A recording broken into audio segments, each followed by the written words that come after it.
अऊज़ुबिल्लाहि मिनश्शैतानिर्रजीम बिस्मिल्लाहिर्रहमानिर्रहीम। अस्सलामु अलैकुम वरहमतुल्लाहि वबरकातुहू। मेरे प्यारे भाई और बहनों, आज हमारा टॉपिक है मनी। ये ज़्यादातर उन लोगों के लिए फ़ायदेमंद है जिनके पास पैसा है, जिन लोग ने बैंक पे पैसा रखा है, जिनके पास पैसा है उनके लिए फ़ायदेमंद है, और जो लोग कमाने वाले पैसे उनके लिए भी फ़ायदेमंद है। तो इसमें मैं कहना चाहता हूँ कि पैसा, सूरह कहफ, उसके अंदर जो हिस्टोरी अल्लाह ने बताया, स्टोरी हमको सुनाया सूरह कहफ, असहाबुल कहफ की स्टोरी, मूसा अलैहिस्सलाम, खिज़र अलैहिस्सलाम की स्टोरी, जुल्करनैन की स्टोरी, और भी बहुत 2-4 स्टोरी है, शायद 4-5। तो मैं कहना चाहता हूँ जे अल्लाह सुब्हान व तआला पैसे के बारे में क्या बताया, क्योंकि अल्लाह कहते हैं मैं कुरान के अंदर सब चीज़ के बारे में बताया है। जो कागज़ के टुकड़े अभी हम लोग जो देख रहे हैं, फट जाता है तो चलता नहीं, गिल्ला हो जाता है, ये हो जाता है, चलता नहीं। तो हमको लगता है कि पैसा ऐसा होना चाहिए ना फटे ना टूटे ना ये हो, कुछ भी ना हो, 1000 साल तक रहे, ऐसे वाले पैसा होना चाहिए अपने पास, राइट?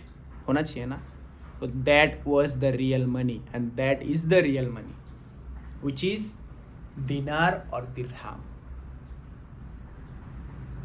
यही कहते अल्लाह सुब्हान व तआला की असली पैसा दिनार और दिरहम है। सूरह यूसुफ में कहा गया।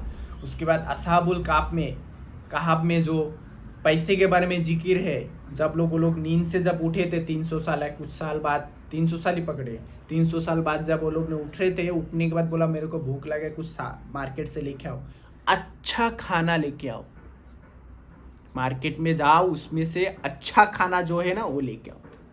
अभी अच्छा खाना क्यों कहा जाता है? क्योंकि खाने के अंदर भी बहुत सारे वैरायटी आपको देखेंगे जो जहर है हमारे लिए, तो इसके लिए अच्छा खाना बोला। इसके लिए बोला ना, दज्जाल के फितने के दौर में असाबुल सूरह कहफ हमको बचाएगा, उसके रास्ते पे हम चलेंगे तो हमको बचाएंगे, इसके जरिए बचाएंगे। उसके बाद पैसा जो लेके ना 300 साल बाद भी वो पैसा क्या कर रहा था, चल रहा था, वो पैसा खराब नहीं हो गया था। 300 साल तक वो पैसा था और उसकी कीमत कमा नहीं है, बढ़ गया था।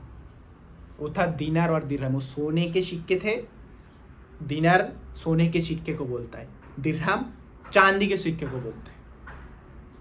और अभी देखिए सोना और चांदी कैसा है, उसका कीमत खाली बढ़ रहा है।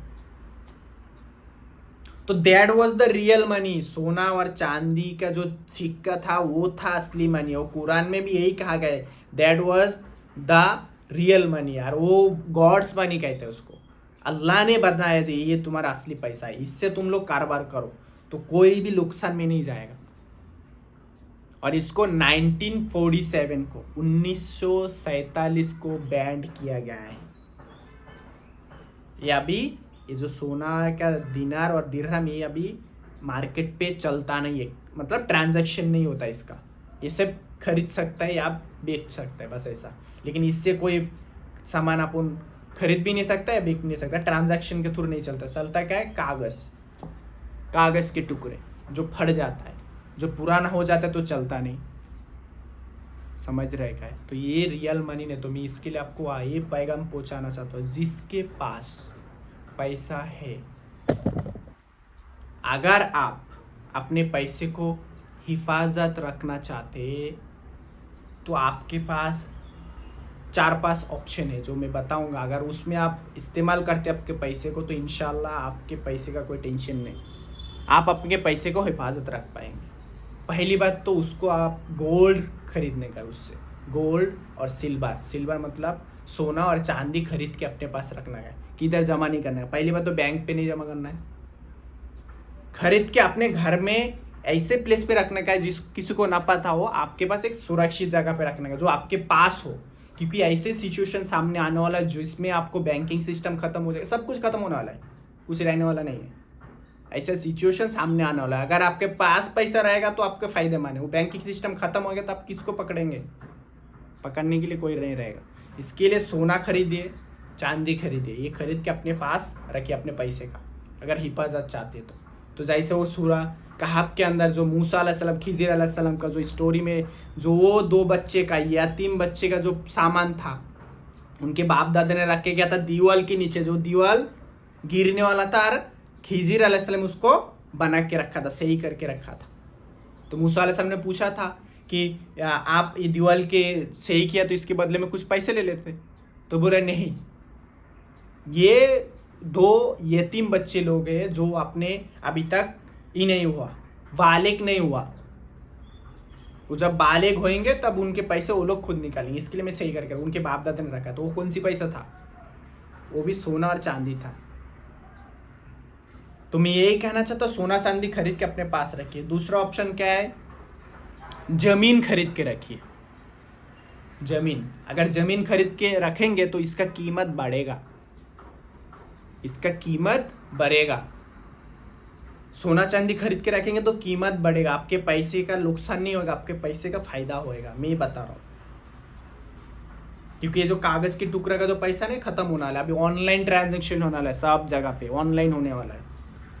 ना हाथ पे ले पाएंगे ना जेब में डाल पाएंगे, सब ऑनलाइन होने वाला है। तो इसके लिए आपको पहले बता रहा हूँ, तो आप सोना चांदी खरीद के अपने पास रखिए, जमीन खरीद के रखिए, या फार्मिंग पे इस्तेमाल कीजिए, बिजनेस पे, फार्मिंग वाला बिजनेस पे इस्तेमाल कीजिए। बैंकिंग में मत रखिए, आपके हाथ जोड़ता हो पैर पड़ता हो, बैंक पे मत रखिए पैसे, इसके लिए आप खत्म हो जाएंगे। फिर एक मूवी देखा था मैंने, आपको मूवी का थोड़ा ये हवाला बता, मूवी इसके लिए बता रहा हूँ क्योंकि इसमें आपको समझ में ज़्यादा जल्दी आएंगे। एक मूवी में ये सीन दिखाया कि जब लाइट चला जाता है, वो ऐसे मतलब हम लोग जो हम बोलते हैं ना डेवलप्ड कंट्री था, डेवलप्ड एरिया था, जैसे हम लोग बोलते हैं डेवलप्ड हो गया, वो डेवलप्ड एरिया था जो लाइट के बगैर चलता नहीं है था। उसमें एक बार कुछ हुआ तो लाइट चला गया, पैसे बैंक पे रह गए, ना निकल पाए ना कुछ कर पाए। ऐसे कम से कम 2 महीना 3 महीना था, वैसे लाइट नहीं आया था। इंसान बिल्ली के खाना खा रहे थे, ऐसा हालत हो रहा था उनका। क्यों? क्योंकि उनके पैसे सब बैंक पे थे, ना बैंक काम कर रहा था, ना एटीएम काम कर रहा था, ना मोबाइल काम कर रहा था। ऐसी चीज जो इलेक्ट्रिकल पे चलता है, लाइट पे चलता है, वो काम नहीं कर रहा था। इसके लिए सारे लोग भूखे मर रहे थे। अगर वो पैसे से कुछ सोना चांदी खरीद के रखता था या किसी जमीन भी इन्वेस्ट करता था तो फायदेमंद होता था ना। फिर तो उस टाइम पे वो इस्तेमाल कर पाते थे। तो मैं ये कहना चाहता हूँ, सामने ऐसा सिचुएशन आने वाला है जो सिचुएशन में आपका कागज के टुकड़ा नहीं चलने वाला है, वो खत्म होने वाला है। आज नहीं तो कल वो बंद कर देने वाले, वो सब ऑनलाइन ट्रांजेक्शन होने वाले। तो मैं आपको कहना चाहता हूँ, आप सोना चांदी में खरीद के, लेकिन अपने पास रखने का, बैंक पे नहीं, किधर भी जमा नहीं रखने का, अपने पास रखने का। तब दिल को सुकून मिलना, मेरे पास मेरे पैसा मेरे पास है। कुछ भी होएगा तो थैली उठाने का, कांधे पे लेने का, चल लेगा, उससे तो ट्रांजैक्शन कर सकते हैं ना। सब कुछ बंद हो गया, आपके पास सोना चांदी है तो किसी से खाना लेना है तो सोना देने, ले सोना खाना दे, हो गया ना, बस ट्रांजैक्शन हो गया। तो दज्जाल इस तरीके से करप्ट कर रहा है हम लोग को। दज्जाल की जो फॉलोअर्स है, जिन लोग दज्जाल के लिए काम कर रहा है, दज्जाल की प्लेटफॉर्म को बना रहा है, उन लोग ने ये प्लानिंग किया कि इंसान को हर चीज़ों से हमारे कंट्रोल आना चाहिए, हर चीज़ उनके कंट्रोल पे आना चाहिए। तब क्या होएगा, अगर हम कुछ बोलेंगे तो उनको मानना जरूरी होएगा, नहीं तो सब कुछ बंद कर देंगे। जैसे अभी पानी कंट्रोल में है, इसके कंट्रोल में, सरकार की कंट्रोल में। लाइट अभी सब तो कंट्रोल में नहीं है, सरकार की कंट्रोल में है, जाने वाला है। अभी गैस रेट बढ़ गया, सब जगह पे पाइपलाइन लगाने वाला है, सरकार की कंट्रोल में आएगा। फिर सब सरकार बोलेंगे यहाँ पे तुम लोग को टॉयलेट करना है, या ये काम हमने बोला है तुम लोग करो। जब हम लोग बोलेंगे नहीं करेंगे तो क्या करेगा, पहली बात तो पानी बंद कर देंगे। दूसरी बार गैस बंद कर देंगे, तीसरी बार लाइट बंद कर देंगे। तीनों चीज़ बंद कर देंगे तो फिर क्या करेंगे आप? हलवा रोटी खाएंगे? कैसे खाएंगे? बनाने के लिए चाहिए तो कुछ। तो मैं ये कहना चाहता हूँ, ये सब चीज़ से बचने के लिए आपको अपने ऐसे एक प्लेस बनाना है जहाँ पे आप जा सकते हैं। ऐसे गांव की तरफ बहुत दूर एक गांव के इलाका में आपको ऐसे एक प्लेस खरीद के रखना चाहिए जहाँ पे आप बाद में जा सकते हैं शहर से, जब शहर तबाह होने वाला है। क्योंकि जो बड़े बड़े बिल्डिंग बन रहे हैं ना, तुर्की की हालत दिखा है ना क्या हुआ था। वैसे बड़े बड़े बिल्डिंग जो बन रहा है 50 माले, 60 माले, 30 माले, 20 माले, ये बिल्डिंग नहीं है, मेरे नज़र में कब्रिस्तान ही हो। लोग करोड़ों रुपया देके कब्रिस्तान खरीद रहे हैं, बिल्डिंग नहीं खरीद रहा है, रूम नहीं खरीद रहा है, कब्रिस्तान खरीद रहा है। जब भूकंप आएगा कब्रिस्तान हो जाएगा। ऐसा देखिए इस पे, तुर्की पे बहुत सारे लोग करोड़पति थे, भूकंप में उसका सब खत्म हो गया, बिल्डिंग खत्म, सब खत्म। तो ये एक फ्लैट करोड़ रुपया देके ले रहा है, खरीद रहा है। आप लोग खरीदते हैं, बहुत लोग खरीदते हैं जिनके पास पैसा है। तो मैं उनको ये कहना चाहता हूँ, जब वो बिल्डिंग टूट जाएगा तो करोड़ रुपए का आचार डालेंगे, फिर क्या करेंगे उसका? वो तो कब्रिस्तान है आपके लिए। तो इससे अच्छा वो करोड़ रुपए देखो फ्लाइट ना खरीद के एक नॉर्मल जगह पे रहिए। एक दूसरी दूर में एक गांव के इलाका में एक जमीन खरीद के रखिए, वहां पे एक बंगला बनाइए, वहां पे रहिए। सामने ऐसे सिचुएशन आने वाला है। तो मैं ये कहना चाहता हूँ, जो पैसे को बैंक पे मत रखिए और कागज के नोट पे मत रखिए, ठीक है? क्यों नहीं रखिए? क्योंकि आज कागज की नोट बंद हो गया तो आप कल क्या करेंगे? जैसा वो एक बार अपने सरकार ने जो पैसा बंद किया था, जो जिनके पास पैसा जमा हुआ था उनका क्या हालत हुआ था मालूम है ना? सब गोनी भर भर के फेंकना पड़ा। अगर वो सोना रहता, चांदी रहता तो फिर क्या होता था? फेंकने की जरूरत नहीं रहता था।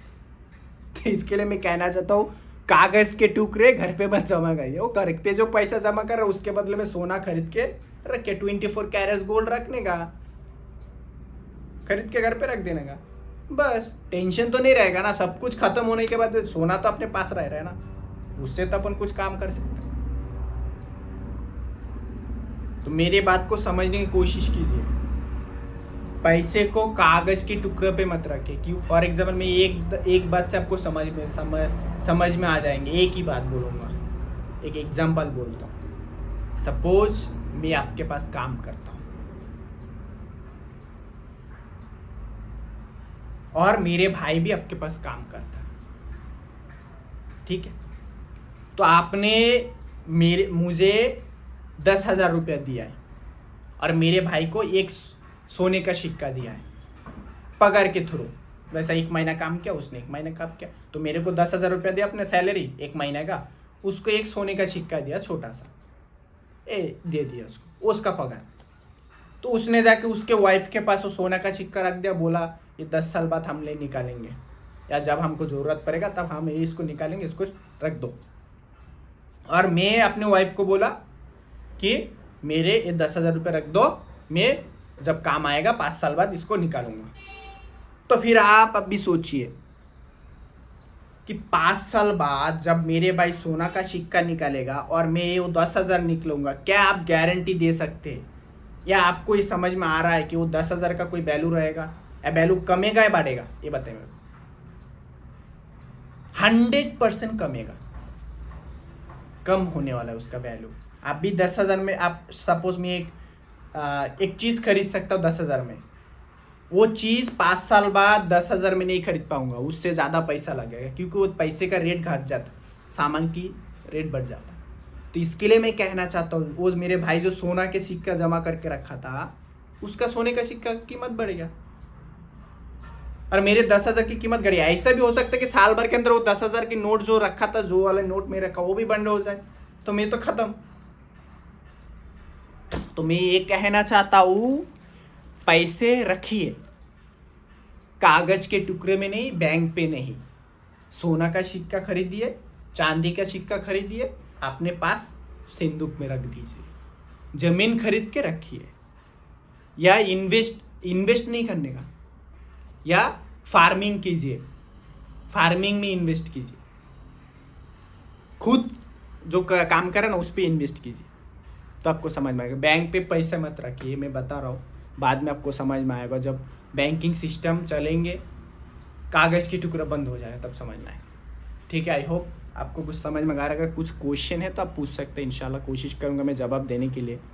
तो मेरा नसीहत आपको यही है, पैसे कागज़ के टुकड़े में और बैंक पे, दो जगह पे मत रखिए, क्योंकि बैंकिंग सिस्टम ख़त्म होने वाला है, कागज़ के टुकड़ा भी ख़त्म होने वाला है। कागज़ के टुकड़ा हो जाएगा ऑनलाइन, बैंकिंग सिस्टम ख़त्म हो जाएगा जब थर्ड वर्ल्ड वॉर होएगा, तब ख़त्म हो जाएगा। तो आज यहाँ तक ही है। आई होप आपको समझ में आया होगा। नहीं समझ में आया तो क्वेश्चन पूछिए, इंशाल्लाह कोशिश करूँगा जवाब देने की। व आखिर दवाना अल्हम्दुलिल्लाहि रब्बिल आलमीन।